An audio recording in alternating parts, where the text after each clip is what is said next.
This is a new era, bringing it all together. Getting your right mind, we grind, we do it forever. That's the only mission. Elevated thinking, it's a vision. Yeah, I'ma keep moving if this don't hit. You can't stop me when I hop aboard the spaceship. Sit and watch as I make shit. I am not a human, I'm a living constellation. You feel like you're supposed to know who the fuck they are, but Yeah. that you don't, and you're like, oh no, this is terrible. Yeah. This is fucking awful. Is there anything that I need to know before we start? No, man. You'll be on This that mic there. Just so you're also in camera. Oh shit, yeah. You're good. No, you're good. Make yourself as comfortable as you need to. I'm pretty damn good. Placement anywhere. Anywhere you like. Okay. Probably a little closer. Yeah. I mean, obviously I can hear, but Can you hear me? yeah. All right, sweet. Yeah, you're good. But yeah, man, we don't, like Life said, we literally script nothing. Like, just like we were talking, like, I wish I hit record like I normally do. Like, normally, like, You let it flow in, and then there's been times we've just been sitting here having conversations and it's been recording for 10 minutes. And it's a conversation because you're just having conversations, and you just go, and then Kayla will be like, "Are we recording?" And I'm like, "Oh, I've been recording for like 10 minutes." And like, "Oh, damn." I'm like, so it's either going to be content is electric. Yeah, I'm like, it's either going to be good BTS or it's just going to be right into the pod. So here we are, and and then eventually, if we remember, we get to the pod intro. Some things turn into bloopers, like Hey. turn things into blooper reels. Content is content. Yeah, exactly. Exactly. Yeah, the people like it either way. That's it. Hey, Yeah. people are gonna like it or not like it, or Yeah. maybe like it, But nah, man, that's cool. That's and you guys are almost at 100, right? You guys are close to 100. This is 84, right? This is 84. Damn. Yeah, we're I right, like right 84. there. Like, 84 is a good number. I never would have believed it, man. I really, when we first started, like, COVID, virtual, like, streams breaking up, like, I had people frozen, people who couldn't connect. I was like, we gotta figure out a solution. I was like, this sucks. I was like, this is terrible, man. That COVID shit made you start doing stuff that you weren't expecting No. to do at all, man. I remember like everybody was Yeah. doing the stream and stuff, so it was like I have a buddy of mine that was doing live streams on Twitch, full rig, like he does all looping and all this stuff, and I'm sitting there, I'm like, oh, I mean, I could try that, and I start setting that shit up, bro, and it's you gotta I'm like, wait a minute, I'm like, this is a whole nother thing I gotta learn now to be somewhat like in the light of something. You know what I mean? Yeah. You got to learn all these things now that you weren't expecting. It was like, oh, I can write. I mean, you have, 20 years ago, 15 years ago, and be like, oh, that's all I need to do. yeah. That's it. Now it's like, And all that couldn't time in your perform. hands, you might as well take advantage of that time as much as it sucks being locked up. Like, it's not a bad thing to learn shit. No, Right? it's not. It definitely ain't, man. Should always be a student. But yeah, man, you couldn't perform, so that was already out. Yep. Like, yeah, you could create music, but it's hard to release when You're already doing that, right? It's like Yeah. when stuff gets taken away from you, it's a different feeling than like, oh, I can still make this, right? It's like, yeah, you can do that shit anyways. You can do any of that, right. So this it's is like normal stuff. Like, what can fill the void of not doing a show? not Which a lot. is there's not much that can be. Not a lot, dude. Not a lot. There's not much. It's like, hey, we can pretend to have a show. It's like, oh, like there was so many people early. Like I did a bunch of streams for a bunch of different like labels and things like that, where they were doing like festivals throughout the day, but it was just on Twitch. So people would go and have like a lineup, and it'd be bigger names to like, EDM big names and just DJing from their couch or whatever they're doing. And I'm like, oh man, is this gonna be like this forever? Because this doesn't sound like what I signed up for. Yeah. Sucks. I did one down here for Lowell one time, the Lowell Spin. I don't know if they're still around, but they had a whole like thing that they were doing, and they had a bunch of people, and literally it was just like camera, microphone, and I'm like, who am I rapping to right now? Because I have no You're clue. rapping to that And number, whatever number that says. That's so the number. Bad. I was like, ugh, this is just cringe. The worst is like something would happen. Something would happen in whether it be technical issues or like whatever, and then you just start seeing that number go. It's like 200. Now it's like 40 people. Now it's 20 people. I'm like, oh no, what's happening right now? Please come back. Right, because what pissed me off. You're doing something, and then you're like at the end of it, and now people start coming in and like, oh hey, what's up? I mean, I was saving all the good shit for like the time everybody's dipping out. Yeah. Because what pissed me off, the camera that you're looking at functions perfectly. It doesn't show you the comments and the reactions. Not the if it glitches, because it just runs. You don't see the internet effect of it because it just runs. So you're like, oh, I must be killing it. The camera's still rolling, and then this thing looks great. Yeah, and then all of a sudden you're getting messages like, yo, bro, your Wi-Fi. Yeah, we can't hear you. No sound. No sound. Yo, you're lagging super bad right now. I can't hear you. The worst is when someone says no sound and you talk as if they still have sound. You're like, oh, there's no sound. Yeah. Oh no, and then you realize no one's freaking hearing you anyways. You're like, oh damn, man, that's crazy. But I was doing the stream and stuff for a bit with during COVID, and then I was like, I didn't have the equipment. I didn't have like most of the stuff. I was going through like OBS. And I don't know, like it's like you can make your scene, you can drag audio and stuff into there and all that stuff. But then it was like so many problems, and I was working on like a computer that had a gerbil in there. I have OBS. I just realized OBS is I have a love-hate relationship with OBS, to be honest. It's not my favorite thing in the world to do, but it's such a necessity now. It's like content period is a necessity now. This like the short form content is not what I was expecting. It's like, so you're telling me I can make just minute-long verses. Yeah, I've seen you doing and get more content, but get more drive off of that than putting months and months of effort into me making a record, right, or making an album. It's interesting that way. Like it's changed in so many different ways. From when I first started, it was just like it's so weird to me. People just like, I'm okay with 30 seconds. I'm like, what? Bro, I'm like, quick, bro. I'm accustomed to 5-minute songs. Like, that's me. I'm like, we're waiting for a Mortal Technique Dance with the Devil like songs, and it's like, no, this song's 1 minute and 25 seconds long. Listen, I'm like, yo, it's over. I'm like, it's on. It's just the amount of content, man. It's just the amount of stuff. So it's like, think about what you're doing on a day to day, right? Like, I'm going through my phone and I'm just watching. I'm reeling away sometimes, man. I'm just going through and big five. That's what people are looking for now. So it's like getting that buzz versus trying to get it in a way that maybe not necessarily is the exact way to do it anymore, or it might be working backwards. Like you're working harder for less in the grand scheme of things. If you're trying to get to that level of your career, I guess, right? It's not like it's interesting, man. It's interesting for sure. I wasn't expecting it. No, at all. It's like, I got to be a video editor. I got to do all this stuff on my own. Everything on your own now.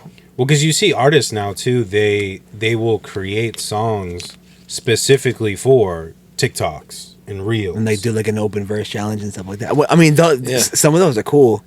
Yeah, you got some good ones. I mean, there's talent everywhere. So it's like there's going to be good and there's going to be not so good everywhere. Right? And that still applies to content, right? That's super, super important. Like 150%. But like those open verse stuff, you got some good people on there, and then who knows what that does for that person that does really good on it. Right? It does well. The algorithm goes, hey, you should be getting seen by more people. You know what I mean? So exactly. It's definitely like an interesting change that for like somebody, people like us, right? We're not spring chickens no more in the sense of rap or hip hop, right? Where it's a young man's game. It always has been a young man's game for the most part.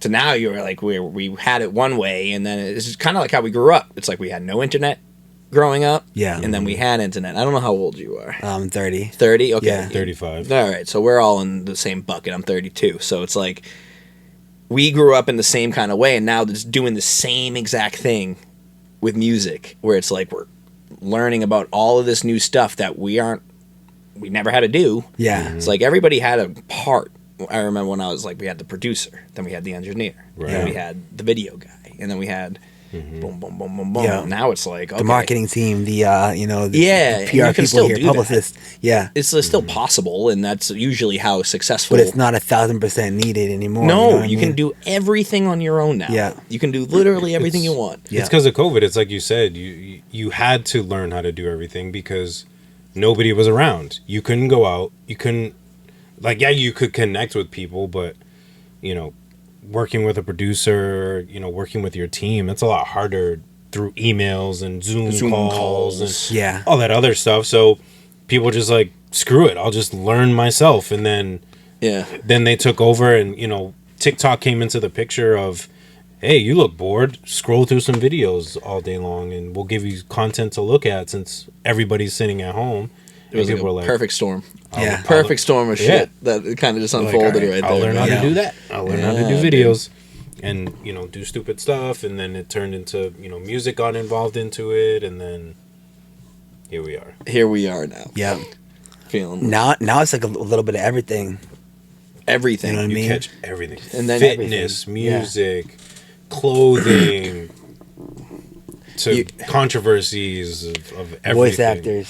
Voice actors. Sports. Yo, some of those stuffs are fire though. Sync Yeah. licensing. Yeah. Like Yeah. doing like just making songs strictly for shows. Right? I have a lot of friends that do that, and it's like a come up. Like you can make good money Yep. just doing that. You never will be known as if you're Drake. You know what I Yeah. mean? But it's like you're gonna be ending up making some decent, you know, placements and decent stuff. And Yeah. crazy how, and I didn't even know about that till like a couple years ago. I was Yeah. like, oh, You're like, wait a minute. piquing my interest a little I bit. can just make some dark Yeah. synths and like be on Law and Order. That's all it is, man. Yeah. That's all it is. I always think of forgetting Sarah Marshall with that. Oh, The guy when he's sitting there and he's like, "Hey, we need some dark. Oh, you want dark and ominous? Why do you hate me? Well, he does the Seinfeld shit Yeah. over the Law and Order. The boo, boo, boo, boo, boo. Yeah. Hilarious, man.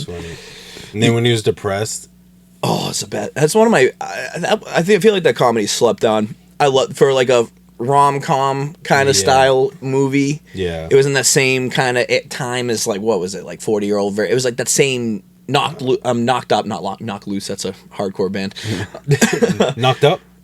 Yeah, with Seth Rogen. Yeah. That Yep. was a funny movie too. Yeah, but that whole generation of movies that kind of fell into that Yeah. a little bit, like the same kind of cast, like Bill Yeah. Hader's in it. You got Yeah. But There were just those specific crews of people. They were all. It's like Adam Sandler movies, but it Facts. expanded into just specific crews of people. And when you saw them in a movie, you're like, all right, I know what this movie's kind of going to be about, but it's still you going get to the be funny. vibe. Yeah, you know the Yeah. vibe immediately, but it's like, yeah, but I want to watch that. Yeah, I want to see how they portray the same thing, but in a different format. you And know? let me watch this movie where Adam Sandler falls in love with somebody that's like out of his league or like has something wrong or like, Never whatever seen the that. situation is, Yeah. and then they're gonna have the wackos all over the place doing the wacko stuff, and it's great. Yep, never seen that before. Never once. Oh, Rob Schneider's in this one. Oh my goodness, No way, never thought of that. Never pictured that. that's hilarious. I Man. know. You watch him, you're like, there's at least 5 people I'm expecting to see in this film. Guaranteed. With you got with Adam Sandler, you know you got Rob Schneider in there. You got Rob Schneider, you got The dude with he was in Waterboy. He had the cross eyes in Waterboy. Yeah. He's always in everything. dude, what's his name? He's a comedian too. Chris Rock. Chris now. Rock. Yep. Now He wasn't the one I was thinking of. Kevin James is now Kevin in, James. David Kevin Spade. James. And David Spade. Yeah. There was one guy. He was there were two of them actually. It was He was in Deuce Bigelow. European Gigolo. Yeah. Oh man. No, that's Wow. Rob Schneider. Damn, son. We just dropped Deuce Bigelow in 2024, bro. That's crazy. Y'all don't know about that one. Hey, Deuce Bigelow, European Gigolo. What you know, man? Kids don't know about that stuff, man. I asked the kids the other day. What were we doing? Was it during the week or was it during the lock-in? Whatever. And I was like, it was a teen night. I don't know why it came up, but I was like, do you guys know who Nas is? And they were like, who? Oh no. They're like, Lil Nas X. I'm like, no! Oh, that's what's happening. I'm like, no! I'm like, oh, you guys hurt me. We got to stop being less shocked, though, bro. Yeah, Like, that's think true. about it, because That's like, how true. many times have your elders going like, hey, I remember I went to go see Patsy Cline. the Eagles. Who? The Eagles. Yeah. Boston. Oh. Yeah. I'm like, The Eagles, like the Philadelphia Eagles? No. yeah. The Eagles are a pretty big band to not know, but I mean, like, but like, Yeah. you don't know the Eagles. Yeah. I mean, at our age, at least, we have to know who they are, even if they are. That's like somebody not like now saying they don't know who Like Tupac Eminem. is. They don't know who right? Eminem is. Or, Eminem. But you forget, like, You they're born in the 2000s. Call the doctor. Born in the bro. 2000s. Call like, the dude, that's doctor. crazy. Like, y'all skipped over Y2K. Y'all missed 9/11. Y'all, like, even, like, the 2010s. Some of the kids that I did, like, think about that for a second. Kids were born, like, kids that I deal with are, like, 2010s and up. That's crazy. Like, That's crazy. yeah. You're going blah, but you're like really thinking about yourself. You're like, fuck. I'm like, damn, now I'm really old. I know I had a meeting today. like, yeah, goddamn. 1993 was a long time ago. That was way too long ago. Fuck. People are doing 90s themed school days. I saw that and I was like, no, we've hit that point. We've hit that point.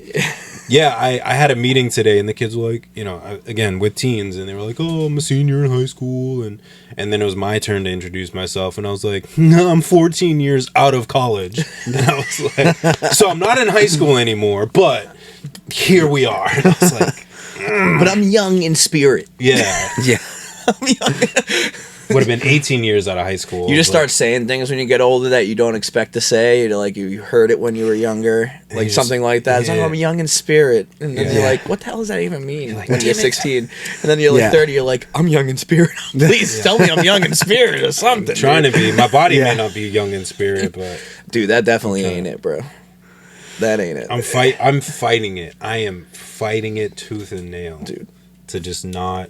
The kids Sick. are like, because I play basketball with the kids, and they're like, "Mr. J-" like I keep getting hurt, but I also don't stretch and do necessary things when I work out.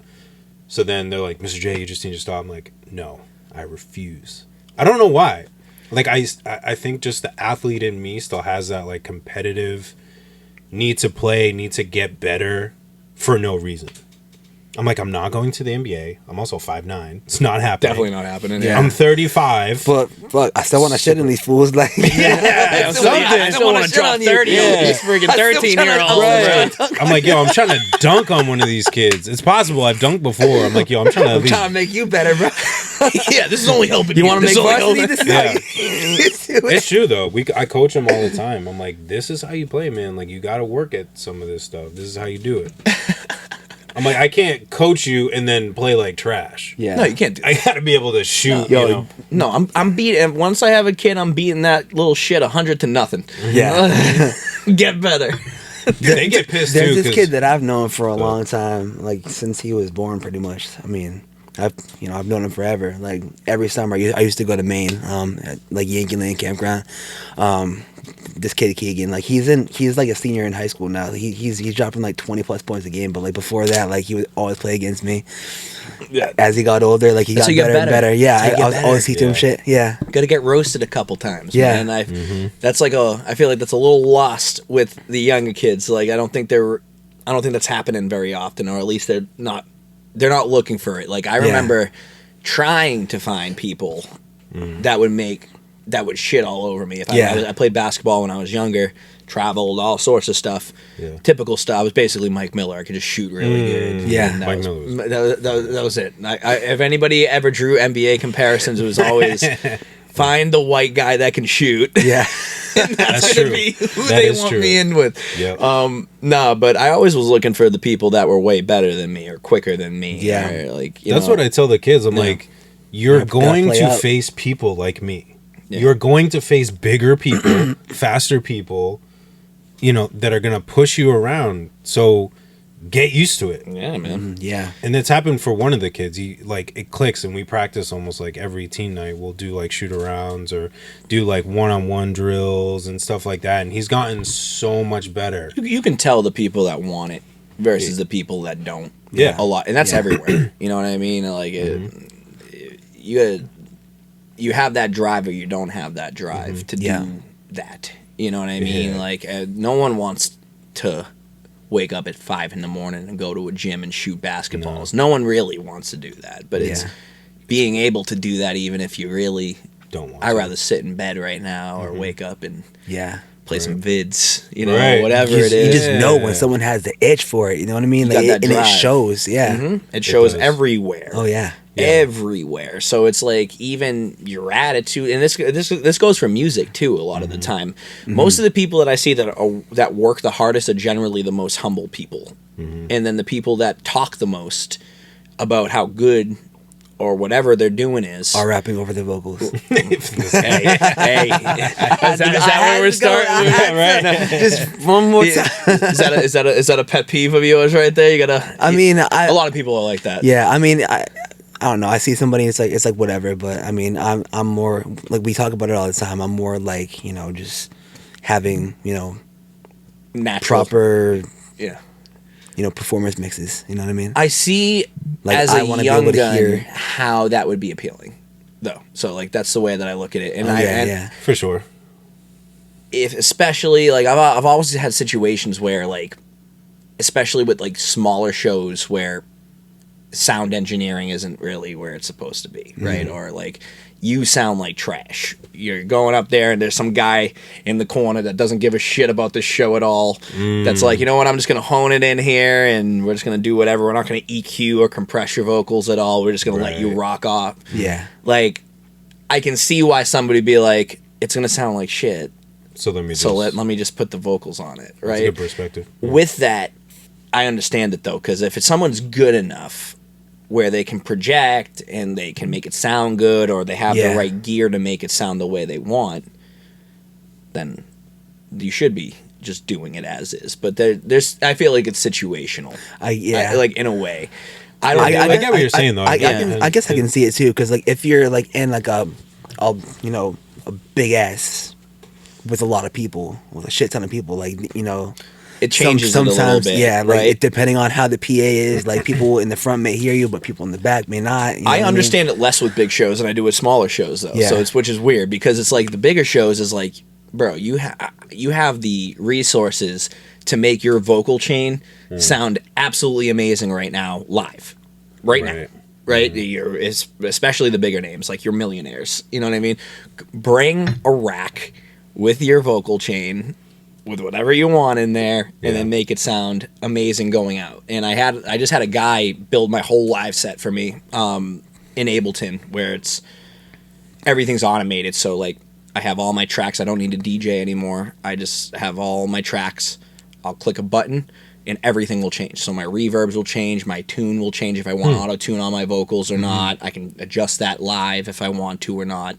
And it's all going right through UAD console. So my vocal chain is basically all the plugins. So I'm going through like a Neve and CL1B going in, and then I can just adjust on the fly as I go, and everything's automated. So I click one, it's an A minor. I click another one, it's an E minor. Everything will adjust. The BPM will adjust. Everything will change. That's pretty cool. So for me, I ain't selling out stadiums. So for someone selling out a stadium, the thing is there's longevity though, right? It's like you're on a 1 month tour, 2 month tour. Yeah.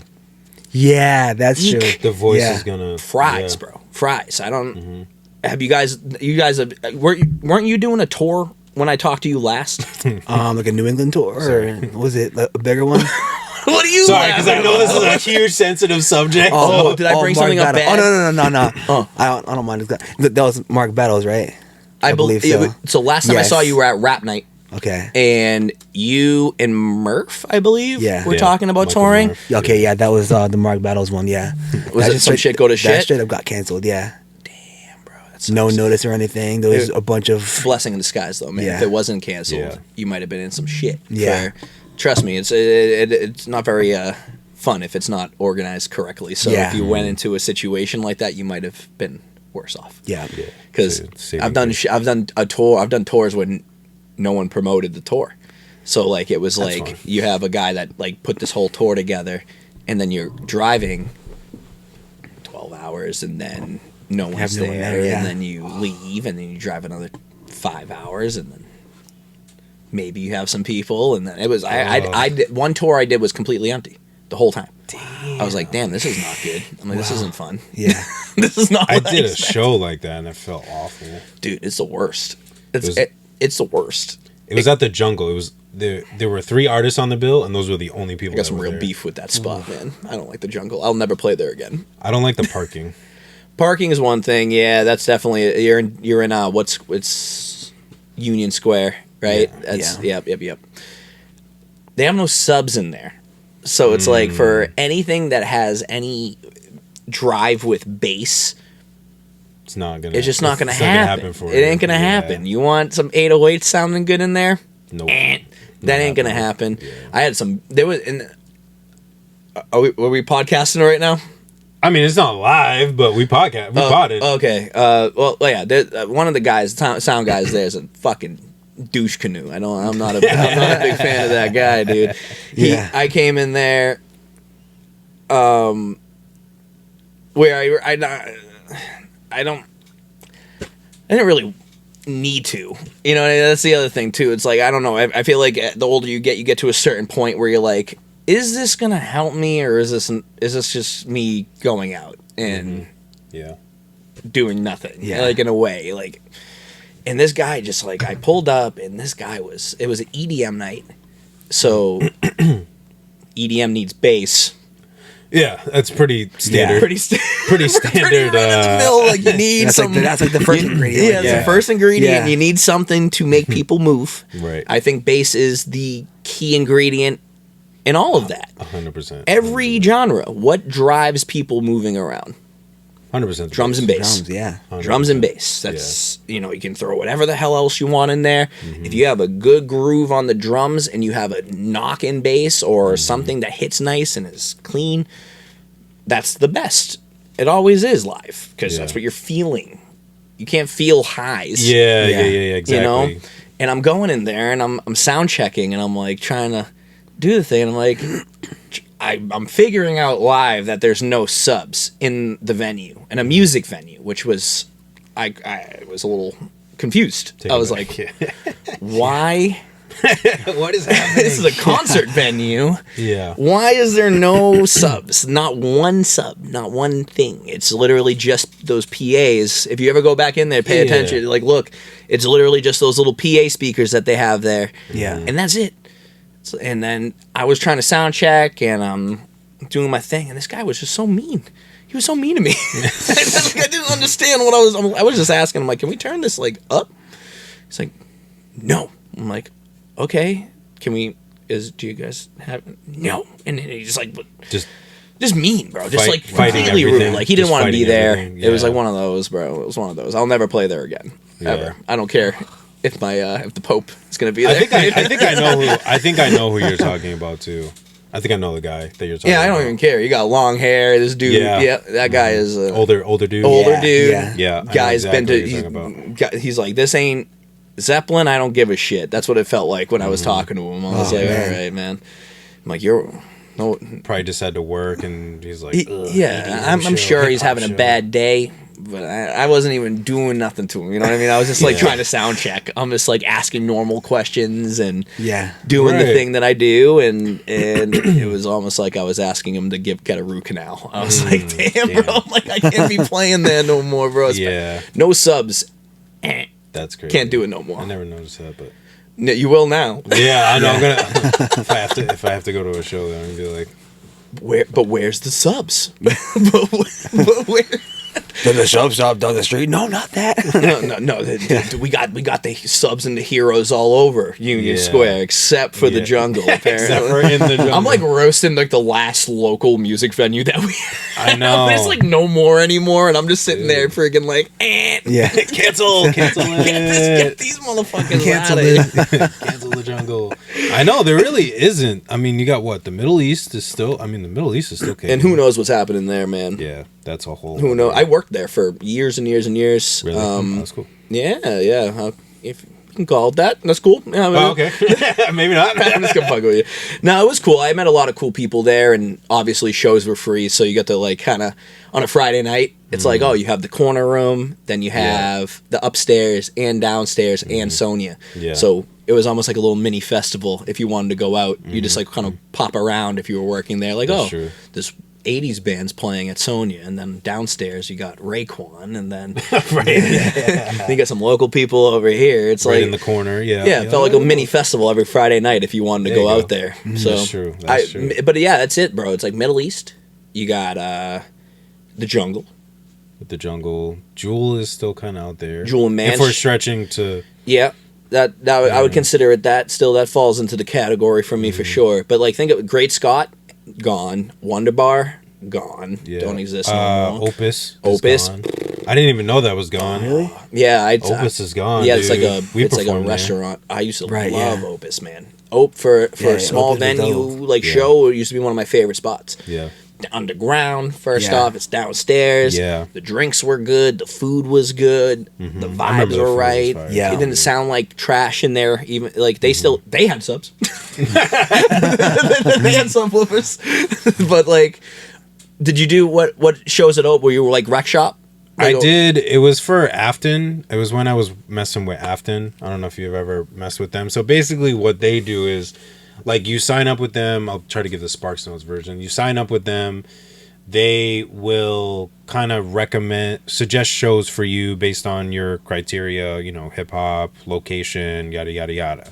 And then it's kind of a pay to play, where the more tickets you sell, the longer your set, and then once you hit a benchmark, you can, and you keep selling tickets, you can earn money back.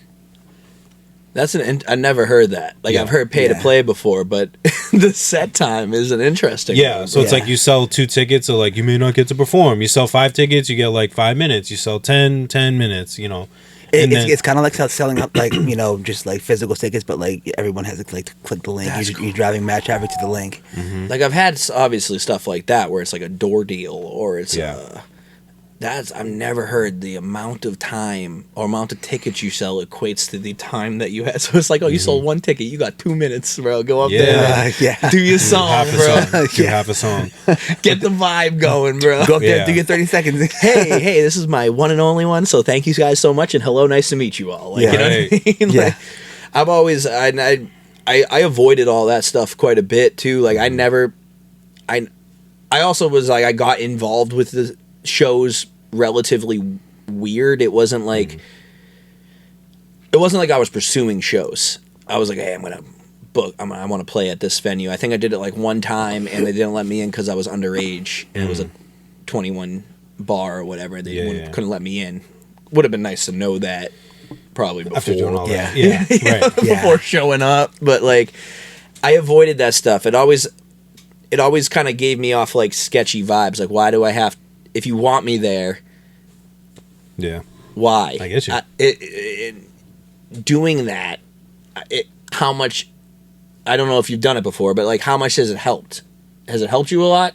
Like, you, not y'all, but I'm saying in general. But like, yeah, okay, you get to open up for Kid Ink in 2008, but you got to pay X amount of dollars to get a 15-minute slot.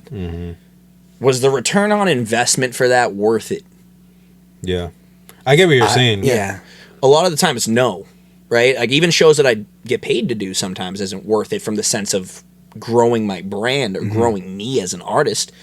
At the time, I was just trying to get out there, just trying to, Get you your know, get name the out. stage experience, and you know, it was like one of my first time performing. That at that time, like that was the best I'd performed, like, you know, leading up to that. So I mean, it just gave me like the stage experience, So Yeah. that's a good way to look at it. Like I can appreciate that. Yeah, and like we just kept rolling. And you're not looking at it that way at the time, I feel like. Yeah. When you're still doing that, Right. Yeah. that usually means that you're new. Yeah. Right? Like, no, I don't think anybody that's well seasoned in the game here is going and dropping hundreds of dollars to open up for maybe somebody that was popular 5 years ago. Yeah. Right? Like, Yeah. most of the time, these big names that are popular now are bringing their own. Right? I got an opener, I got this person. But, like, that always rubbed me the wrong way. I feel like every artist should be getting paid all the time. Yeah. Even if it's not, even if it's totally $20, Yeah. even if it's like you're not anything yet. Like you just started, you're displaying talent. your talent that someone booked you to be at. Somebody Right. wanted you to be there. Right. You're driving. You're there. You're dedicating yourself. You're preparing for a set. You should be getting paid. I don't care if it's $10, $20, Yeah. thousands of dollars. Yeah. Something about flexing that your shows are free for the artist is I never got it, to be honest. I'm not Yeah. gonna lie. Like I'm just being completely frank. That always rubbed me the wrong way too. It's like, nah, you should be paying them. If you want to put a show on, you should have the overhead to do it. And that means taking care of and accommodating every person, even if that means that you are in the red. Yeah. Like, and that's how I look at it. If I was like, I used to throw shows for myself when I was first starting off. So I would just book a venue, I'd book the lineup, I'd put me somewhere, depending on who was there. If Yeah. someone was bigger than me, they're going after me. Headlining. And they're headlining it. But like, everybody got paid. I don't care if you just started. Like, but you have to be willing to do that as a promoter, which I feel like is also lost in hip hop a lot. Mm-hmm. Like, I was doing EDM shows with nothing and getting paid. Like, I had no following at all. Yeah. Even if it was $100, $50, like I said, you're still doing it. You're still going out of your way, and you're performing.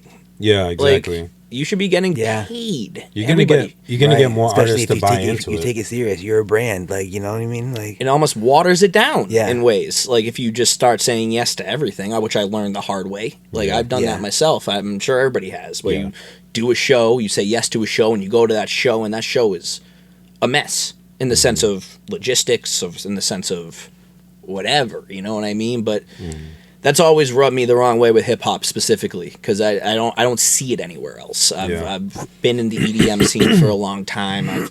I've had friends in bands. Yeah. Everybody's getting paid. Right. Everybody. Yeah. This is the only place that's like, oh, you want to play? Hey, You pay. here's 20 tickets that you can buy for $200, and then you can sell these tickets, and then good luck. From a promotion standpoint, sure, it makes sense from a money's perspective, but for the artist, it's just, it doesn't make sense. It doesn't Yeah. add up to me. I'm like, okay. yeah. You're gonna get more people to buy in if you're willing to, I don't want to say sacrifice, but like you said, like be in the red. Like, yo, this dude went out of his way to make sure that I got paid. You know, if we get another opportunity, like, I'm gonna go full tilt for this dude. I'm gonna promote. You know, not that It's a I didn't return promote on the show investment. before, but like, I'm gonna bust my hump trying to, you know, promote this show, make sure I get people in here, do the best that I can, because I know this guy will go to bat for me. Well, that, and then, dude, it's like, like I said, the ROI, man, the return on investment for that. Yeah, You throw a banging show that everybody goes to, more people gonna. that show everybody up. likes. That everybody goes, that was a good time. They're gonna show up. They're going to show up the next one. Yeah. You know? And that's how all of the, at least, for, like I said, from the EDM world, some of the great local promoters have all done that. One that sticks out is my buddies over at Resonate. These guys have been throwing shows at Middle East for Excuse me. a decade. You know, like a full decade of bringing in some of the best bass music acts that people want to see from an electronic music standpoint. I am sure they've gone in the red at certain shows because of how big names they got in there and the production value that they bring in there. Yeah. But that's why they've been able to do it for 10 years now, is because they did that and they built a following not for the art of the acts. They built a following for the promotion and the show. Yeah. It's like, that's like one of the things with hip hop that always bothered me too, is production value at these smaller ones, right? Like, so like we do a local show, we're getting PA speakers that you could get at a wedding, and maybe 0 to no production value, maybe a stage if you're lucky, right? Some don't have any, some don't have whatever. But imagine these rap shows with high fidelity speakers and a screen behind you. So if you wanted to maybe put visuals up, you could do so. Yeah. Hey, email all your acts and go, this is what we're doing. Do you Send have me your any footage, yeah. video stuff that you'd like us to put up and Yeah. do visual art on the screen for you? Like those things, yeah, they're going to cost you more money. You're probably going to lose money In the beginning. in the beginning. But people That's can be like, every business ever. That's every business ever. Right. That's literally every business ever. You're gonna be losing money until you start making it. Right. But then people are like, oh, this is actually an experience. It isn't just. It's a good show. Yeah. You're getting value off of it. Like, I'm coming in hot right now, guys. I'm sorry, but like I see it too much, man, and it bothers the piss out of me, man. Like, and there's too much talent. Yeah. There's too many people that are working really hard to go to a show and not get paid for your work. Yeah. For your work, for my work, and I can't do that shit. I like anytime, like unless it's like a very close friend, and I understand they're like maybe they're doing like a cipher. It's like I'll come up to the cipher and do whatever. I'm like, all right, right. I don't need a bag for that, dude. Like you're a friend and like whatever. But nah, like if some promoter's hitting you up and going, hey, let me, you want to play a 15-minute set at the beginning of the night? Plug in with that. Bro, we talk about this all the time. Or the dead end of the night. I hate that too. I hate that too at this point. For local shows, you might as well just say, hey, I want to perform in front of freaking nobody. That's what it's like a Thursday night. And it's like, we're going to have you on at 1 a.m. Yeah, like, thanks, buddy. Who's going to be there? You're the headliner. I'm like, what? The cook? Yeah. Who's going to be there? The cook? The bartender? The freaking bartender's like, that was great. You did Good job. You're so talented. Thanks. I wish other people besides you knew that. Right. I wish other people heard this, too. Yeah. Oh, man. There's so many. I'm with you, though, yeah. I feel like for every good show, you have 100 bad ones. 100%. I don't know if you feel that, but I've always felt that way. It's helped me at least with going through that so much. And then as you get older, you just kind of start going, nah, I'm just going to be more selective. Yeah, that's what we're. We have this conversation. It's so much better. It's so much better.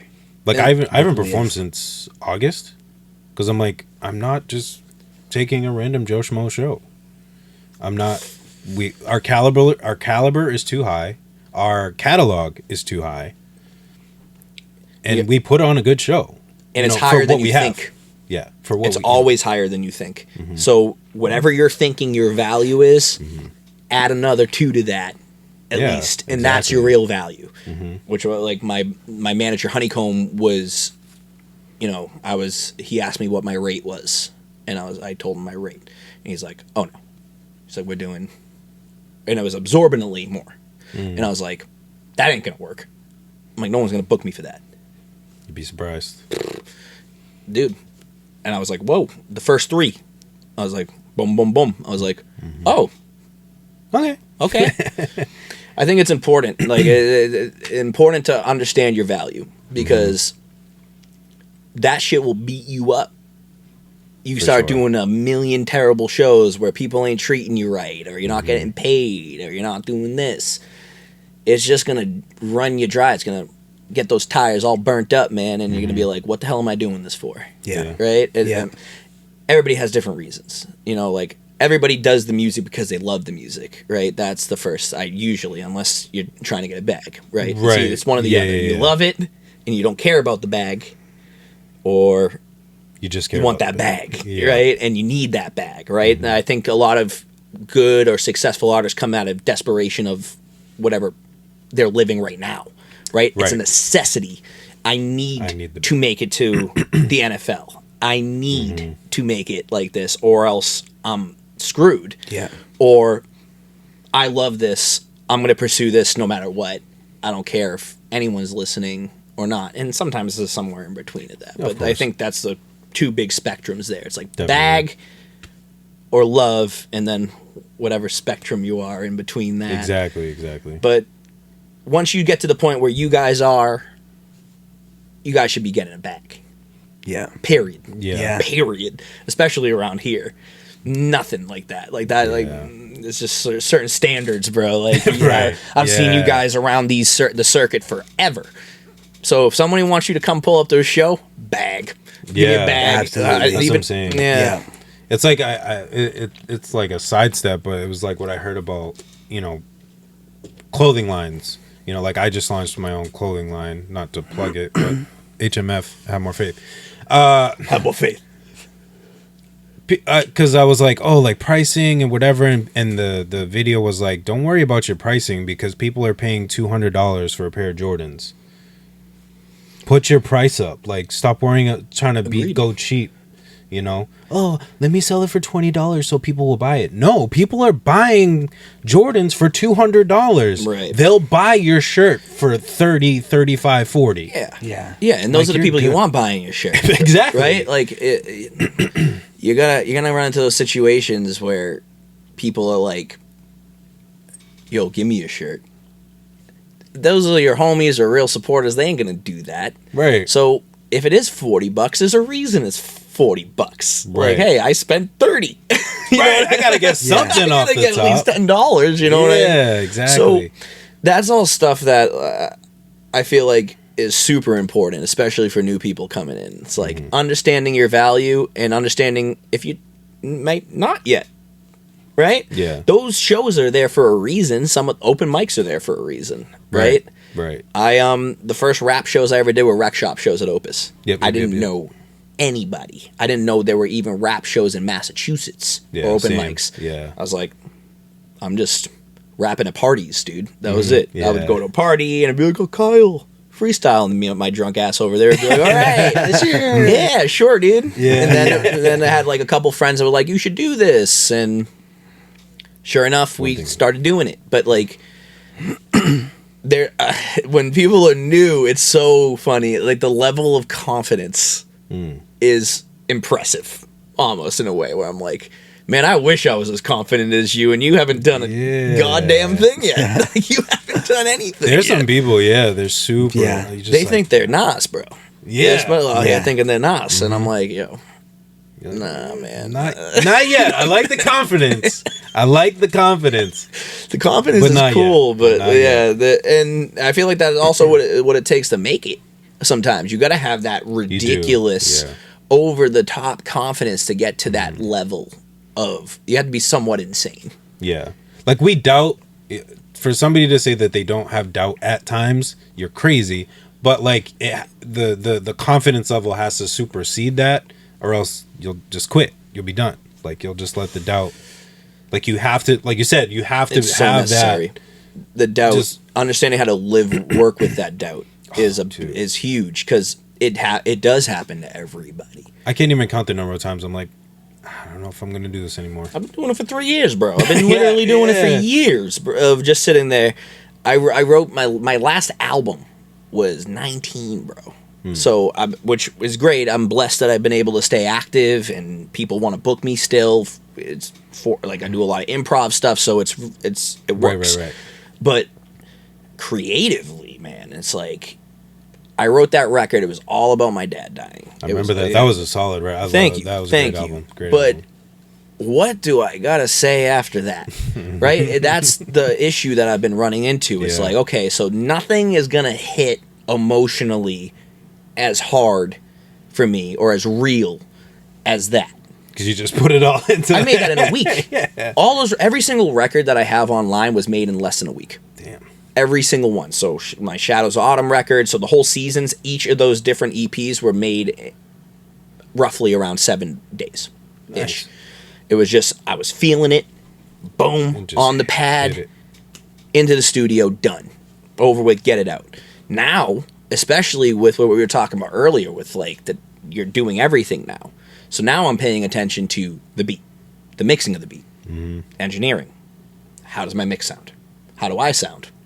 Is the mix bad or am I bad? Right? I go through all that stuff, but yeah, man, it's been hard to like kind of come up with a new concept of a record, which is why the short form stuff has actually been working out. Man, it's been the way I've been like, all right, cool. I'm just gonna reel it out until I come up with a set of stuff that I'm super happy with and ready to go. But the goal is to get an album out where I do everything. Nice. So produce, that'd be dope. mix, master, everything on my own, which requires an absorbent amount of learning. Yep. That I wasn't good in school, man. Yeah. I wasn't very good. I wasn't very good in school, dude. I was a class clown most of the time. So me trying to develop anything like that is difficult. So I'm sitting there, I'm like, let me watch this EQ video for the 500th freaking time. Yeah. It's the same guy saying the same thing, and I'm like, I'm doing it, and it still don't sound good. Yo, it's a blessing and a curse because it's like, yeah, like now you know things, but then now you know things. So like you said, like you just pinpoint like the littlest thing that you wouldn't have before. You're like, oh, that sounds harsh. You're like, ooh, Harsh is my big thing right now. Oh, that's not coming. That beat is not hitting where it needs to. What do I need? What does it need? Yeah. And then that's the thing of the producer. It's like what people think producers do, and they're on like the MPC and doing it, and then it's like what they actually do. And so I'm looking through snares. Just sitting there clicking through, like, was that it? Was that it? No, it's not it. It's not it. Yeah, it's like the beat sessions I have with Murr. It's like it's literally just like instruments. It's like yeah. You just how many times can you hear a different kick? Yeah, it's like the same pattern, but it's like different levels and different sounds, different instruments, velocities, and like, dude, I was people, and then you ever get schooled on something where it seems so obvious now. So, like, say you're recording or you're tracking, and then someone goes, hey, did you know you could do this? And you're like, no. And that gave me about 2 months of issues. So, thanks for telling me now instead of 2 months. Instead of 2 months earlier. It's like, hey, all you gotta do is just add some parallel compression here. And I'm like, oh, that was it? All right. Yeah. You're like, now you're like thinking back. I'm like taking the whole album out so you can do it. Make it sound better. You're like, oh, do I do it? Dude, I remember my, so I had an engineer when I first started. He was in Lynn for a little bit, then he was in Danvers and then Chelsea, but I worked with him every record up until these ones that I'm not putting out. And I'm like, everything sounds harsh right now. I got like, and I have some good stuff in there. Nothing like, no hardware in the sense, but I got myself an Apollo Duo. I got a TLM 103. I'm not running junk. Right. The Apollos are solid. Dude, it's the best for live. Dude, I got to put you on to the live show stuff, man, because it is crazy. It changes. It's like you have a full vocal chain right there live. Yeah. So everything's there. But I'm sitting there, I'm like, dude, everything, and I'm thinking it's my room. I'm like, yo, the room is just a square, which is ideally, or it's like the least ideal.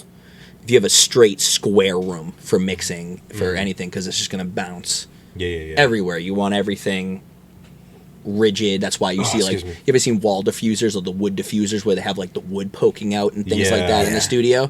That's all for like the bridge. The bridge has that. Bridge has that. Yep. So, like, all those wood diffusers are meant to put the sound somewhere else, right? So it's not bouncing all over and you're getting weird mixes. That's why sometimes if you've ever mixed something in an untreated room versus going to a car and hearing it, and you're like, why does that sound so much worse? It's because of the room, usually, generally speaking. And you're like, oh, I'm hearing it a different way. My boy... I was like, dude, everything sounded super harsh. Like, my sibilance is terrible. I'm putting de-essers on the thing. I'm doing all this stuff to make it better. And he's like, have you ever tried Soothe? Yeah, I don't know if you ever heard of Soothe. It's a plugin. Yeah. Bro. He threw that on. He didn't touch nothing. It was just default settings. And I went, you're like, son of a... I was like, that. All it took was $200, and I would have solved all my problems for the last year and a half. I'm just Googling the wrong things, man. That's apparently what it is. It's like, I can look up tutorials all day if I know what the hell I'm looking up. How do I make that vocal stutter effect? Vocal stutter tutorial, and it's like nothing. And then it's like, oh, you want L.F.E. I'm like, oh, I knew that. I love that effect, too. Oh, the stutter effect? Yeah, yeah. That shit's dope, man, if you do it right, man. And, there's this guy Fred again. I don't know if you ever heard of him before. He's very famous EDM act now, but he does a lot of MPC drumming and sampling. And he did a song with Baby Keem recently, and he did the effect on the certain part where it drops. So like Baby Keem kind of raps. It's pretty drum and bass. So it's like, it's not like your typical everybody jump EDM. Yeah. It's gorgeous, and he has this like thing where he's sampling it, and it's like doing the vibrato thing, and I'm like, what the hell is going on? I'm like, y'all are animals, bro. Animals. Did you guys ever do any EDM stuff before, like shows or anything like that, or just like produce? You guys should take a look at some of that stuff, because there's a lot of transferable knowledge and understanding that I've learned from hearing EDM beats, not the typical ones, not the ones that you would hear on at a club or Royale at night. Yeah. More like your underground stuff that most of the festivals I play. But it's like a lot of this stuff is so transferable in understanding how sound works for beats and what hits and what don't and what you can do and structure and all this stuff that is definitely been helpful, man. It's like I'm a nerd with that stuff at those shows. Like everybody's partying and this and that. I'm just sitting there. I'm like, oh, studying. That's a nice snare. Yeah, like, that's a nice. Yo, 100%. It's like that with rap too, right? Yeah, yo, I'm just analyzing everything. I'm like, yo, his yeah. cadence sounds a little off. His vocals coming in a little too rough. Ooh, that hook sounds a little tough, man. He might need to bring that one back to the shop, bro. He might need to. Yeah, that bass is kicking though. That bass I want to tell him to stop cupping the mic so much. I need to hear him. Analyzing everything. I'm a notorious mic cupper, unfortunately. I am. I'm really bad at it still. I'm still terrible at it. Yeah. I am. Yeah. So good.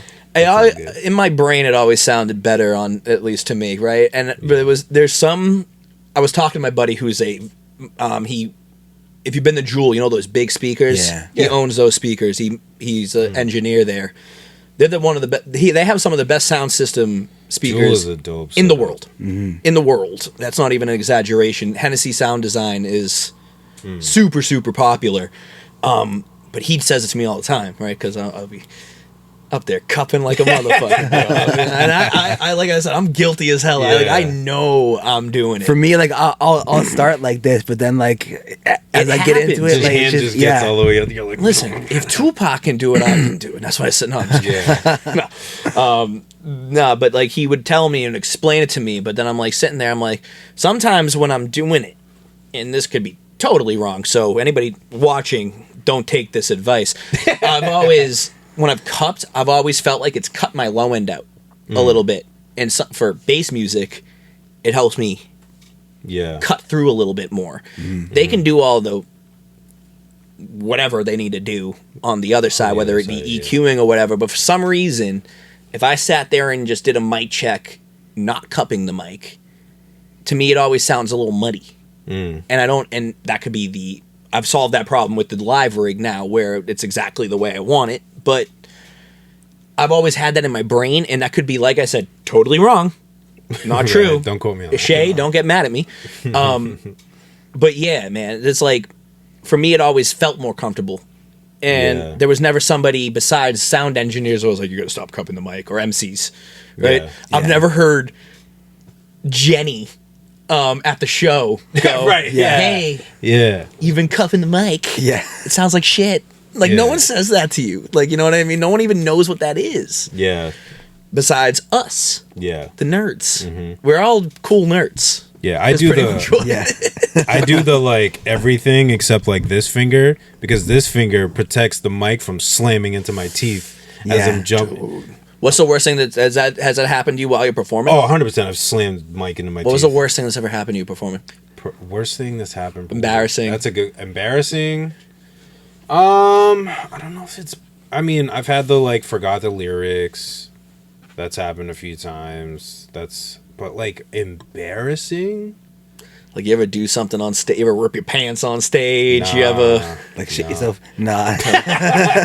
That's an extreme. No. Hey.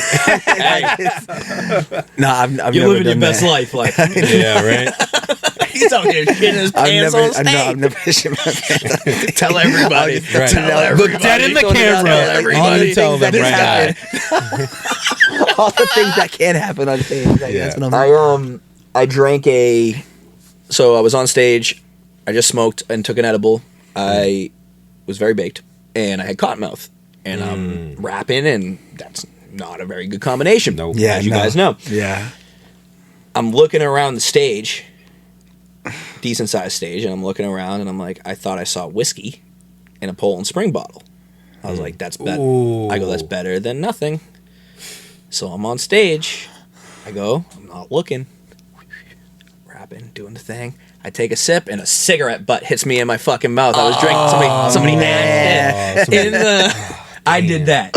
I didn't shit my pants, but I did that. No, but dude, that was one, and no one saw it, which was amazing. That's I just spit it out and pretended it didn't happen. With it. Yeah, I've never had nothing like that. Just like the forgot Thank God, lyrics, buddy. which is I mean, you never know. Yeah, the closes was like I had like Cotton Melt too. I was doing rap night and I did it was the honey whiskey.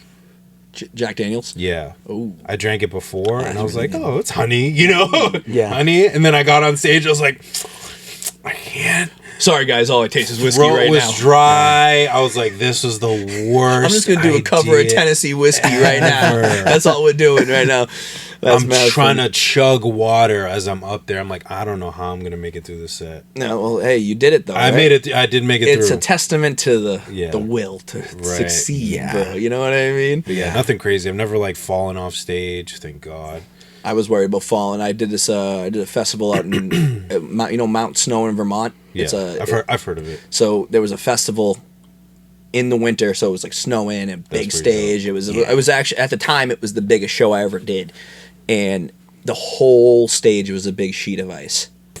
So I'm sitting there. I'm like, don't throw up, don't fall over. You know, that was those are my only two rules. To be Yeah. honest, I don't even give a shit if I forget the lyrics. I can figure it out. Like you can recover, Yeah. without people really knowing. You could just say some filler bar sometimes and get away with Yeah. it. Most of the time, no one notices. Everybody's gonna notice if you throw up or fall over. Though. Like Yeah, you fall that's over or throw up, Oh, that yeah. shit is that shit's forever, bro. That shit's forever. Remember that time that rapper was on stage and just Yeah. puked everywhere? Yeah. Yeah. Now I might have to add "don't shit yourself" either. I might have to Don't do that. Don't do that. I'm gonna spread that rumor, bro. I'm telling you right now. Every rap night, I'd be like, Instagram. everybody's pointing at you and shit. Yo, that's the guy. That's the guy. That's the dude. But I did it. Instagram's just gonna be blowing up. Instagram's just gonna be blowing up. Yo. You spell life with a Y, right? Yeah. We're gonna have to spell shit with a Y too, dude.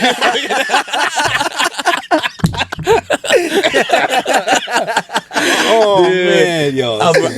If that rumor is, if someone comes up, you're gonna know who said it though. It's gonna. I'm telling you right You now. can it's gonna find be- those like templates too, those like news templates that you can like plug his face in, and then local rapper live grabs himself on stage. Don't tell me that. Don't tell me that. Oh, you could 100%. It's gonna be my album cover, bro. First album in 4 years. It's like, Local man. Local rapper grabs himself on stage. That would be the worst headline to have ever. Yeah. Like I get a almost rather share. be like snitching than someone shitting yourself. Oh man, That's amazing, man. because even if they're your boys, would be like, "Yo, that's pretty funny. I'm gonna share that." Oh, I would hope my friends share it. To be honest, like I feel like That would get your buzz going though. Like it'd be suck that people would know that, Yeah. even though it's fake. any But they could be like, "Yo, like, who is this dude?" And then like, "Oh, yeah, he has some pretty dope music." Let me. any publicity is good publicity, buddy. You know That's what I true. mean? Yeah, that's very true. My boy Tekashi out there, right? Mm-hmm. That's the prime example of any publicity is good publicity. That dude's been famous for way longer than he should be. Seriously, And- it's so bad. Hey, there was some stuff I liked. There was when he first came out, I was like, it's ridiculous, but I like it. Yeah. Like anytime I listen to music, I don't care what genre it is, I look at it in the sense of why do people like this? And usually, you figure Right. it out. 90% of the time. I don't care if it's something that you generally would despise. Think of You your can see least why. favorite artist Yeah, in your brain. You don't gotta even say it. I almost guarantee you, if you go in with that mentality, you'll at least find something yeah, that you go, Yeah. this is party music. I get it. People like to party to this, or people like to Yeah. rage out to this. Or if it's way too slow, or it's country music, hey, or whatever the hell it is, there's a reason that a bunch of people like this. Yeah. And There's a finding that reason. there's a market. Yeah, if there's a there's market, Finding there's the a market reason. for it. There's a reason all the time. So I've always been like that. Like that one thing that I've always wanted to grow up as is I don't want to be that old man on the porch with music. You Yeah. know? Like when I was coming up, there'd be these old heads that were strictly golden age old heads that would go, hey, if this doesn't sound like Big Pun, I don't give a shit, and I hate it. It's like limiting yourself a little bit. I feel like it's like you're missing out on quality stuff, even if it isn't the genre that you mess with the most, or like something that you generally navigate to, artistically or just listening. Like it's I've always been like that. I can listen to almost anything. I still have trouble with country music. It's the only one that I still have some issues with, where I'm like, I can't figure it out. There's only a certain type of country for me. You have to be a certain person to like country. I feel like it's just like a.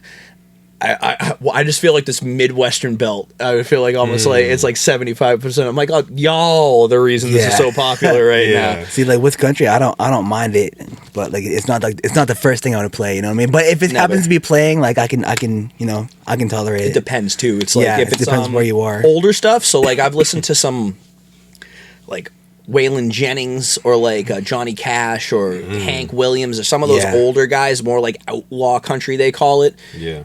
That feels more genuine to me. I feel like a lot of the country music now is just like arena pandering.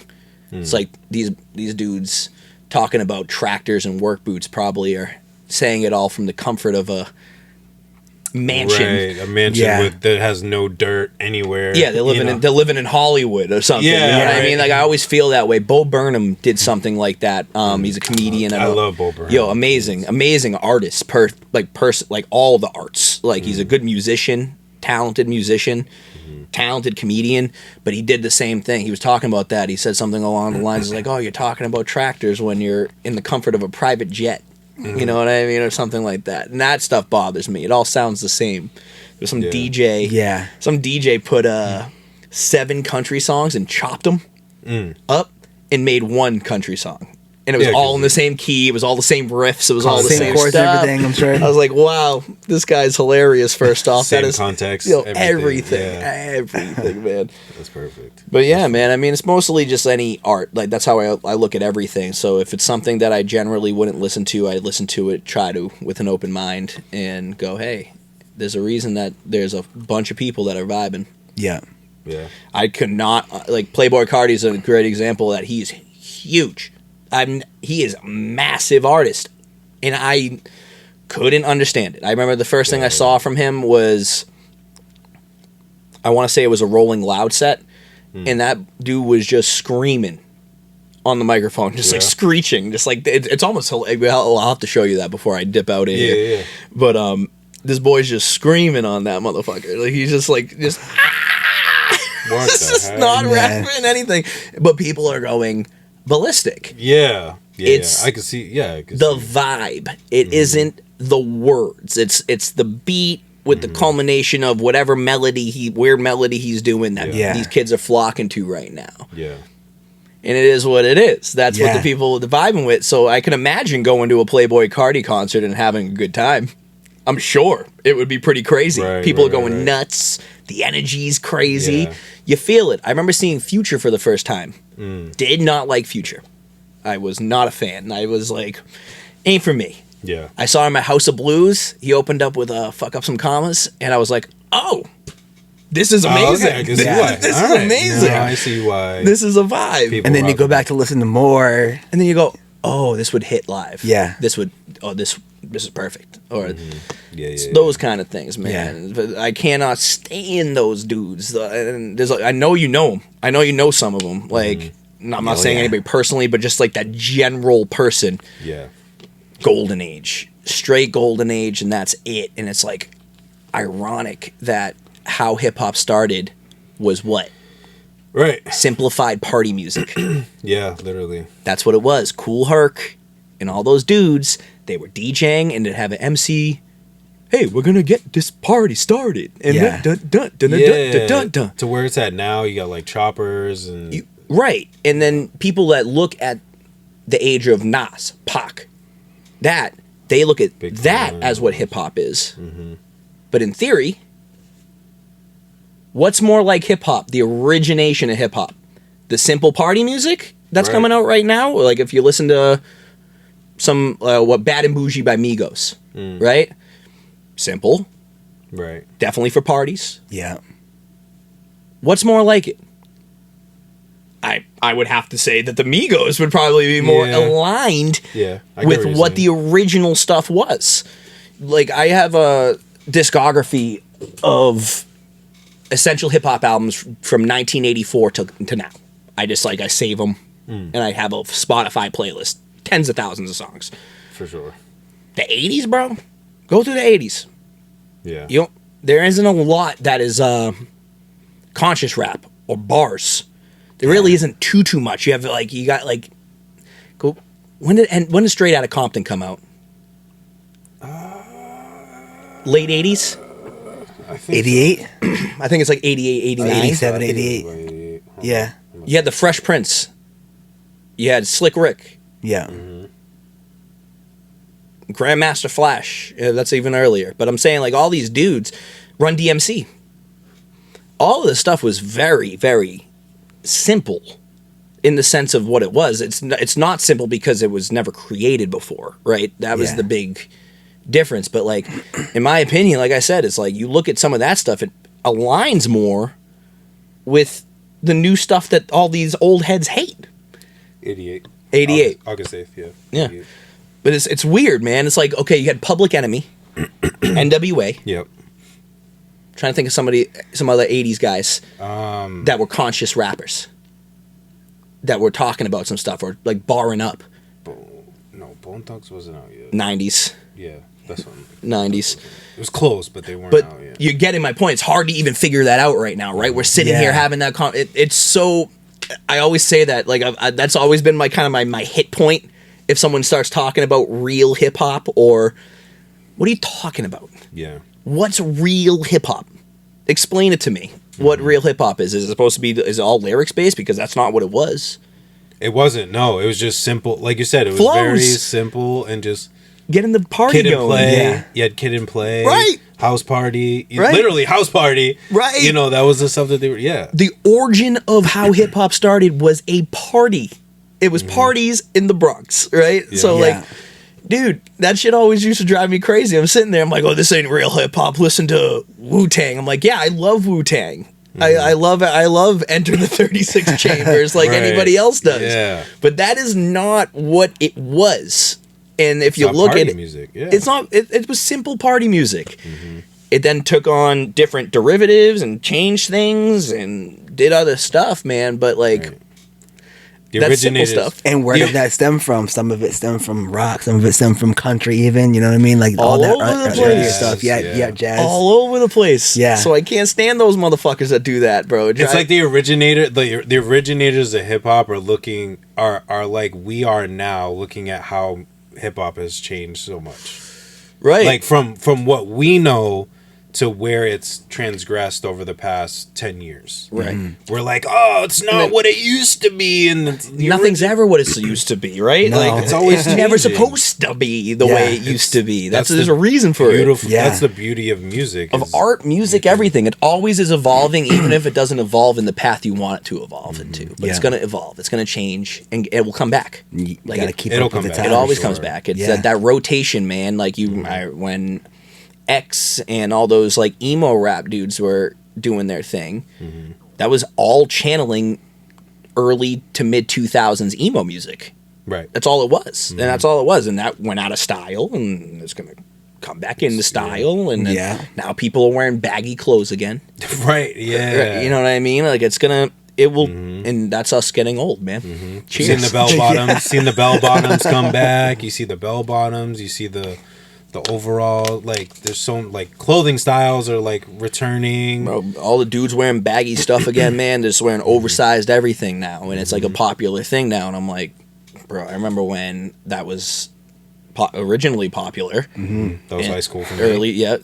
Like I was in middle school. I'd say I was wearing velour Mark Echo jumpsuits and shit. Remember those things, Echo dude? was Yeah. Come on, fire. bro. Oh, man, yeah. Come Echo on. was fire, dude. I used to love trying to. I'm mad they got rid of that store in the outlets. Yeah. Bro, I used to get the velour suits, just like matching. It would be like a white and white Yeah. combination with the red echo on it. I'd be walking around like Slim Shady, dude. I was out here thinking, I'm like, I'm the hardest dude in North Reading, bro. Here we go. That's just crazy. Killing it, man. And I looked ridiculous. I know, but now, hey, I might come back, man. Might come back, and all of a sudden, boom, man. That's true. Yeah, man. Freaking crazy. The tracksuits from back in the day. Dude, those joggers. I be wearing those Adidas joggers almost every day now, man. And it's like you couldn't, unless it was T-Max back in the day. And like people used to say, "Oh, hey, what's wrong with you? You know that you're not matching." Dude, look at you. Now it's cool. You're wearing. You know what I mean? Look at you. Wearing those. You wearing Adidas track pants? The hell you think you are, dude? Huh? Now they're like one of the most popular things around. I mean, now. they're beyond it, bro. I see everybody with those joggers now, man. I mean, and I'm guilty as hell. I like them. Yeah, I think comfy. I got a pair of theirs. Yeah, they're comfy as hell. I wearing jeans for me isn't my thing, man. Most of the time I show up to these, like, especially open mics, it's mad funny. I show up looking just like straight homeless, bro. Yeah. Like, I was gonna say it, but you said it, so it's cool. Nah, just pull, homeless. Just unassuming. Yeah. It's the best, man. It's like, oh, you rap. I'm like, oh yeah, a little bit. It's a cool shock factor though for the the people that are expecting the expected. I've always loved that reaction. It's my favorite reaction. And they're like, "Oh crap!" Like and this dude showed up in sweatpants. Whoa, that dude's pretty good, right? Yeah. Like, whatever. This dude has like a beard he hasn't taken care of in 2.5 months, and he looks like a mix of Jesus and some crackhead I saw outside. Right? Yeah, man. But I was speaking of which, I was having this like issue like a year ago where I'd just like get lightheaded. Like literally faint, pass out. Yeah, it's fine. I figured it out. Went to the doctor. Everything's good. Like afterward, like after the fact, you. After I passed out like 5 times, I was like, okay, maybe something's wrong. And they were like, hey, you just like don't sleep. I'm like, oh, that does it. Okay. But I was at HK's studio, Hustle Killer studio in Malden. Yeah. And I had one of those moments, and I'm cool with Nikki, I'm cool with that crew of people, but I'm not like, they're not like my best friends in the whole entire world. So like being in an uncomfortable situation, you kind of try to deal with it on your own. Right? Yeah. But at a show, like something happening to you at a show, you're probably like, I don't want anybody to see anything that's going on right now. Yeah. So I get up, I walk, I end up doing the thing, I fall over, I'm good. But I'm like, I need to get my bearings. Like, I got to drive back to Manchester or whatever. It was raining, so I sat under this, like, overpass. I don't know if you've ever been to the studio before, but there's, like, a little overpass when you're walking in the back. And I'm sitting down there. And this couple was coming in from wherever the hell they were going. And they tried to give me $5, bro. And they tried to, like, I was homeless. Like, I was sitting out there home. Like, do you need, like, bus money? I'm like, no. I'm actually... I'm just really lightheaded. Don't mind me right now. It was so embarrassing, dude. Like, I was... Oh, man. I'm like, nah, I don't need $5, man. Like, I'm sorry. I'm good. That's mad funny, man. That's crazy. So 84, man. 84. So you guys started this during COVID, right? You said no. You guys are consistent, though. That's good stuff, man. That's good stuff. That's really the battle. I think it was like around 35, something like that. I joined on. Yeah, something like that. Yeah, it started with just him, and then it was just him. It was your idea originally. You said, Yeah. I'm going to do a podcast, and Well, initially it was just having those conversations and trying to... I'll try to... I've shared this before, but... The podcast was it still is, but like music, mental health, fitness, financial kind of freedom. All things that I've dealt with in my own personal life. So I was like, how can I help other people bring information in, things that I don't know about, get different perspectives, and share these things so people can get to the, if I knew then what I know now, so that they learn the then, now, and not have to, like, learn the steps, but not go through the issues. struggles, the issues that, again, things that, like, I've had to deal with coming up. So, I would, bring people on. We would just do, again, using like Zoom or whatever. We would do, just have conversations, whatever, And then I think he was like the first, like I probably did, I don't know, maybe 10, 15 that like aren't even like on live or on, streaming. you know, in just getting it started, you know, and it was like, whether it was like Instagram Live and then, you know, back into Zoom and putting it on YouTube, blah, blah, blah, blah, blah. And then, you know, I did an episode with him, and then we just kept I started doing more episodes, and then I was like, I listen to pods, and I listen to them on Apple Podcasts. So I was like, how can I reach more people? Well, if I'm the type of person that likes to listen to podcasts on Apple Podcasts or Spotify, There's somebody else that does. I'm sure there's more people. So I was like, I didn't intend on it being a podcast, but 84 episodes later, here we are. So Yeah. and it's been Consistency's half that battle, though, too, bro. Yeah. you know, It really is. So, like, you just keep doing your thing, and you're gonna see the dividends Yeah. come down the line, bro. So Yeah. cool stuff that you're doing here, though, man. For real, Yeah. it's nice, man. And this Yeah. was super crazy. Like, I've always been like going on to podcasts. I don't know what to expect a lot of the time. right, Like, right. Are they gonna it's gonna be a music conversation? It's gonna be this, Yeah. and this has been flowing so It's everything, man. smoothly and nice. So it's been a dub here, man. From my Word. perspective, y'all Yeah. pretty good at what you guys do. Thank Makes you. it very nice and comfortable here. Thank you. Plus, 'Cause you let it's- me talk shit.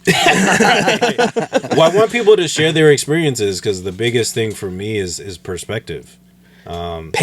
Get paid for your shows. It's stuff like that. You know what I'm saying? Like, there's been a lot of Every knowledge one of that's them, been not just dropped. one, not just two. Every single one of them. It's those lessons I wish I learned a lot earlier too, and I don't think for a younger kid or somebody just starting out with music, settling on the good ones. 100%. Oh, I was drinking water. He can hear it in his headphones. It's like ASM. Like, we have like a bunch of clips. It's like ASMR. Like, oh yeah. I've had like Crispy's, like, I've heard like the gulp in his throat go down. I'm like, dude. I just looked at him. He's like, what? I'm That's like, my other advice. Crispy, drink some water, bro. drink some water. My I guy. heard it. I just looked at him and he was like, what? I'm like, dude, I heard that. And he's like, really? I I'm called like, him coming dude, he's here. like, I called yeah, him when I yeah. got here, and I was like, "Yo, I'm here." He's like, "Oh, I'm not." I'm like, "Oh, cool. Thanks for not wanting to hang out, dude. Appreciate it." Man. Yeah. Like the person I know probably the most out of anybody is like, "Hey, my kid got sick." I was like, Yeah. "Oh, well, you know, nice talking to you, buddy. Yeah, I'll see you. right. I'll see you in at rat night, dude." Right. Yeah, no. Yeah. I'll actually be there this Sunday. Are you? Yeah. I'll pull up then, man. I'll come hang. I'll come hang. Myth hit me up. I'm literally right down the street. Oh, word, Like, word. Literally, bro, like 5-10 minutes away. Yeah, tops. Myth hit me up this afternoon, and was like, "Yo, got a Myth? spot." I was like, "DJ Myth," Oh yeah. and I was like, "Yeah." I was like, "Yeah, man." I was like, "Let me check real quick and have anything going on." So Pull I don't know up, who I'm man. bef- Pull yeah. up.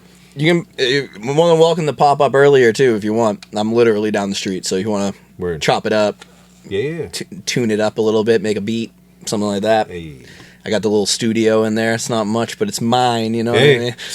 Got this right behind you there. I mean, it's the same thing. That's my little studio. That's your over spot there. right here, man. Yeah, man. Nice, dude. We're still kicking it down here. Fire, dude. You know, between here and obviously working with merch and stuff, but you know, it does the job. It's As long as it sounds good, bro, it's really all that matters. I learned how to record myself better, so now I'm like, Gain staging. yeah. Who would have thought? It's like, hey, yeah. turn that motherfucker all the way up. It's not going to sound that good. Understanding, I think one of the big things too is understanding what things mean. Yeah. Like, obviously, but I mean, like, I remember compression and not understanding the concept of what Like what you're it's supposed to- doing yeah. to your vocal. And I was like, jacking that thing up. I'm getting, negative 10 dB of fucking reduction. And I'm like, why does this sound so bad? It's like, oh, you're compressing too much. I'm like, oh, okay. Yeah. It always and like I said, it depends on your room. It depends on all the stuff. Yeah, But for sure. they got these headphones now, guys, that they I'll link you guys to them, but they have a plugin on your computer that will actually change where you're listening. So like you have the headphones in, they're open back, comfort.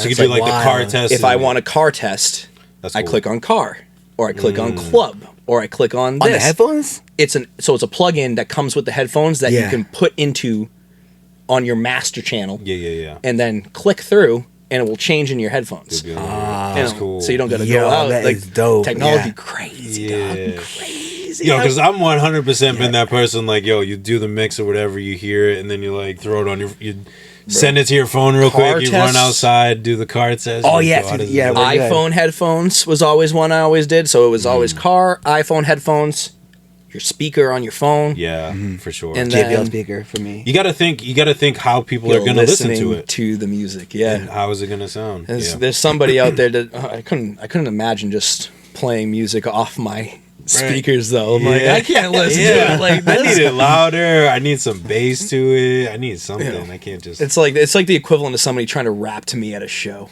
Hmm. Like big speakers, loud, someone trying it's like, "Hey, can I rap in your ear after you perform for an hour?" I'm like, "Sure." And then you can't hear anything. Oh, yeah. Somebody tries to show me a song on their phone. Like, Yeah. I'm like, "Dude, give me I some." can't hear. I'm like, Nothing. My ears are still ringing from being. My ears are dunzo anyways, bro. I got some standing. Who would have thought standing in front of speakers for 10 years would mess it up a little bit, man. I got the tinnitus, you know, so basically I have a ringing in my left ear until I die. Apparently, that's apparently how it goes. Damn. So ear protection. That's another thing, young guns. If you're going to shows with big speakers, plug your ears, dude. It's so important. The craziest thing, dude. Like I got this. It's like a high pitch. You ever get those things like? Yeah. So it's like that all day. Damn. All day in my left ear from one. Well, it was a culmination of a bunch of shows, but it was really one that kind of ended it. Set the, set the bar messed my high for it. equilibrium off. I was like, so the speakers at Jewel, but it was double those speakers. So it was all those subs, tops, everything. And my fiance wanted to go to the front for this act she wanted to see. I thought I had my earplugs in. Not a thing. I didn't. And then I was just all low end. And I was like, I felt it. And I almost like couldn't walk. It was this whole thing, dude. So protect your ears if you go to a lot of concerts. That's my advice. Get paid for when you play shows and wear earplugs. Yeah. Don't do drugs. And don't do drugs, please. Yeah. There we go. And don't The shit more yourself. you know. Don't shit yourself. Yeah, don't do that either. Go before. He did it. He Do did the it. fear dump before you go on. Do the fear dump before you go on stage. Dumb and Dumber, there's shit everywhere. So, Life is Shit. This is another album. He's just gonna have a series The of Shitty just Life. different ones. Just a series of just different variations of it. Oh my god! You know, for the dude, next that's like 4 albums. The toilet seat. the toilet seat, flushing. Yeah. Yep. That's mad funny, dude. You know what? Lean into it because I'm handle. spreading the rumor, bro. I'm Just spreading. embrace it because it's happening. Kyle released an album for the first time in 3 years, and he had a Life shit bar on there, dude. What the- I shit on stage more than Life does. You know what I mean? Always throw shade. What is life gonna say? This is going to be the only form of content that people know that this is a joke, though. I'm letting you know right now because I'm going to start right after I leave. He's gonna Google. No, just quick templates. quick Instagram story. Yeah. Yeah. I just like was on this podcast and some dude was talking about shitting himself on stage. God, man, Yo, check out this You gonna have dude. to Tag him, tag him at the bottom. This dude right here. And you just might shit yourself too. Yo, you know Life? Yeah, well, life's shit, man. Life's a shit. No, literally. Go look it up. Look it up. I'm spreading it. I'm telling you, it's happening, my guy. It is going down, He's gonna man. make like fake videos, like super dark room, and he's gonna pretend to be Life on stage and just We just gonna Photoshop like a toilet seat on stage and have Life sitting on it with the mic. You know what I mean? Get the whole thing going there. So stupid. dude, you don't need a stool, bro. You don't need a stool. You're gonna be delivering stools on a toilet seat on stage, bro. You know what I mean? Man, That's gonna be the new set. That's gonna be like his new whole- set. You know how bro. NF has the his cage and stuff The like cage, that. yeah, Come his on, is come gonna on, be the a fucking toilet. porta potty. over. Yeah. We're making multi-million-dollar ideas for you right now, man. I made it down. you ever heard this dude YLP Kosher? Or YLB Kosher, BLN Kosher or something like that. It's one of those Sounds familiar for some reason. dudes. Like so heard of. It's this Jewish dude. that just like leaned into it, and he makes like I don't even know how to explain his music, but it's like just your typical like modern rap, but it's dude's got the freaking like the Jewish braids and the yarmulke and all that stuff, and I'm like, damn, I really missed an opportunity right there. I could have been Little Kosher or something. Almost like a Weird Al, dude. like a Weird Al kind of vibe type of thing. He's like hard, like no, like think like your typical content. modern rap. Okay. Typical modern rap, but it's just like just straight. He's just being a Jew, and I'm like, I love it. I Yeah. love it. I missed that opportunity big time. Like little dreidel or something. Like I feel like I could have made millions, dude. Could have missed opportunity, dude. Missed opportunity. You guys got any shows coming up? I know you guys said you're taking a break, but I got rap night on Sunday. you're performing that rap night. Yeah, on performing that night. Yeah. You hold on. Time out. You said you were like, I'll be there. I'll be there, you said to me earlier. No shit, bro. Yeah, you're gonna be there. Yeah, rap. You could have been like, I'm performing. I'd be like, oh, I'm definitely pulling up. Yeah. performing, I can deal with the J Faith set, my guy. I always liked your stuff, man. Thank you. I've seen you a few times now, though, man. I think both of you guys have seen you a few times. And Yeah, we were just talking about that before you got here. We was Long Blue Cat. Remember That was the first time. The first time I saw you. Wow. Yeah. That was the first time I saw you live. Just first time I saw you live. that show, that nice, man. That was a dope show too. That was fun, man. so I didn't know what to expect, to be honest. They do a great job there. I also like the amazing beer. Food's good. Everything's Oh, good. yeah, Go food to is fire. go there if you're around it's Derry, right? Londonderry. Yeah. I remember thinking it was in Londonderry, and I realized it was like 5 minutes from Manchester, and I was like, oh. It was so close. It was It was down the street from my house. I was like, that's convenient. I thought we would have to like go somewhere and all this stuff. But I didn't realize that was the first time you guys seen me play. That was an interesting one for me. Like I didn't know what to expect, and then I pulled up with a rap set, and then everybody was like, "Are you gonna do the EDM stuff?" And I was like, Okay. "I'll go back home.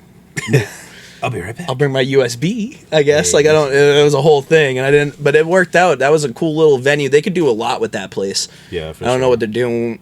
They do festivals and stuff there too, right? They had like that stage outside. We usually do. We used to do MOCG Fest out Yeah. there, and then we were lucky to get not lucky, but we were blessed to get. It was like a outdoor like stage, like right on like It's like one in of the main comments streets.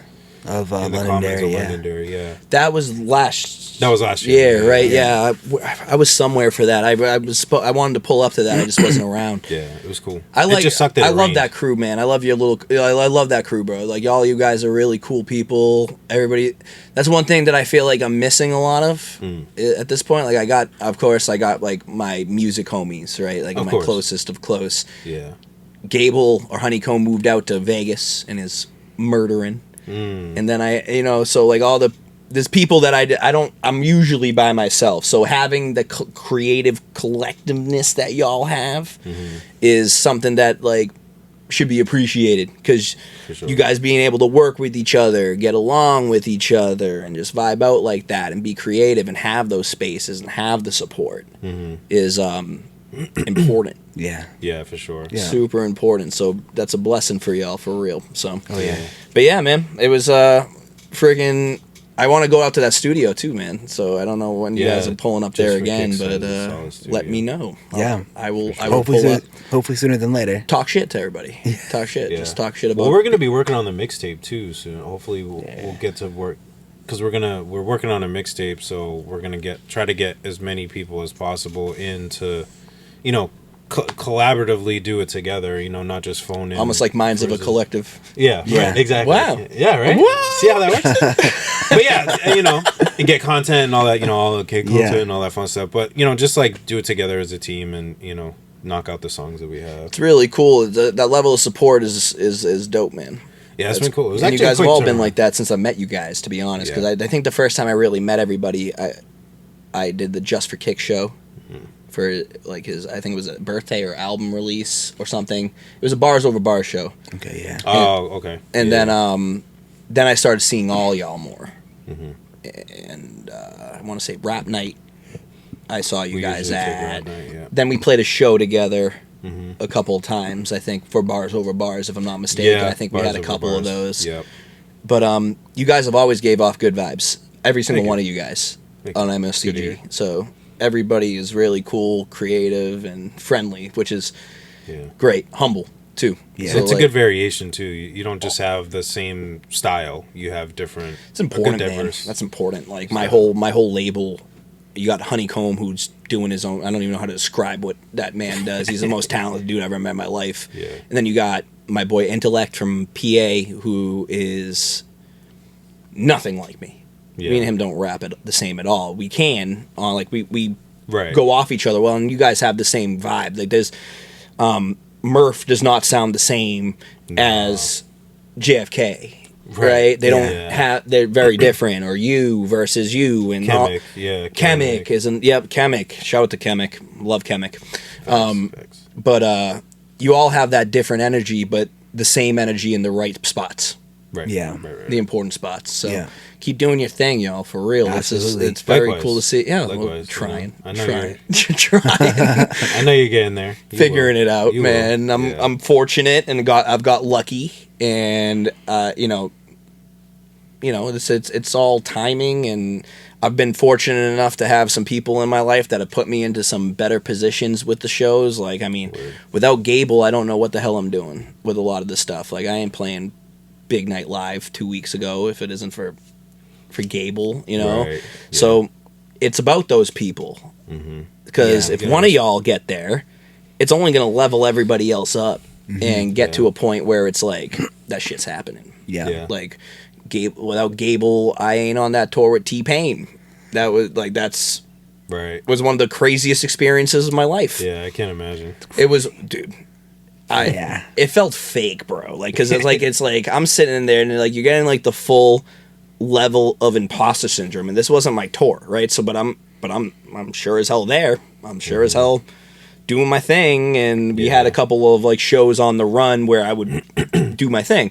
Right. But like I'm sitting in a room with freaking T-Pain, Little John, Juvenile, Chance the Rapper, Hannibal Buress, wow. Legends. and me. I'm like, what the fuck am I doing it? Am I here right nuts. now? Dude, yeah, but like That's dope. that's what. Long story short, with that, guys, it's like that level of being there for each other, and like I said, once one of y'all make it, it's only going to help everybody else. And keep doing your thing, because I genuinely appreciate how you guys are with each other. Like I always see it, if it's just two of y'all, if it's four of y'all, if it's whatever, y'all are always just like, very meshed in together and tuned in with each other and friendly and just easy to talk to.